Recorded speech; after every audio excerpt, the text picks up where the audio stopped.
कभी एक समय रमेश नाम का एक दयालु किसान रहता था।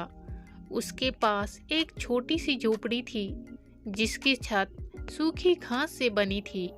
रमेश बड़ा ही गरीब किसान भी था, पर उसने अपनी गरीबी से कभी हिम्मत नहीं हारी थी। रमेश अपने खेतों में बहुत मेहनत किया करता था। उसकी मेहनत से ही इस साल उसका खेत सब्जियों से भरा हुआ था। मोटे लाल टमाटर, कुरकुरी हरी बीन्स और चमकदार बैंगनी बैंगन।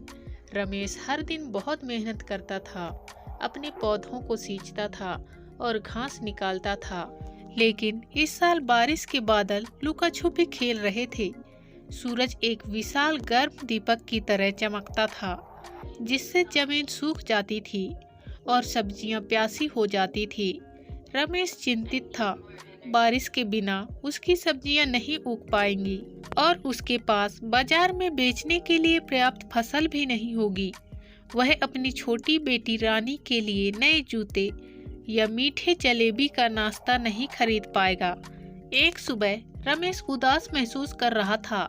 जब वह अपनी झोपड़ी के पास बैठा था तो एक छोटी सी गौरैया उसके कंधे पर आकर बैठ गई।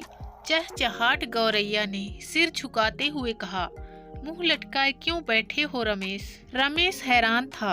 एक बोलने वाली गौरैया। उसने सूखी जमीन और भूखी सब्जियों के बारे में अपनी चिंता बताई। गौरैया ने ध्यानपूर्वक सुना। चिंता मत करो रमेश, वह चहचहाई, मुझे एक गुप्त स्थान का पता है।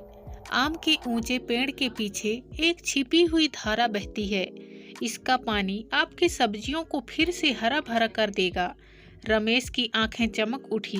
उसने गौरैया को धन्यवाद दिया और उसकी बताई हुई बातों का पालन किया। सबसे ऊंचे आम के पेड़ के पीछे उसने एक जगमगाती धारा देखी, ठीक वैसे ही जैसा गौरैया ने कहा था।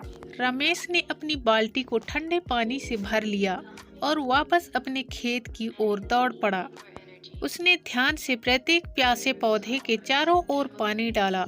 सब्जियां खुशी से चहकती हुई लग रही थी।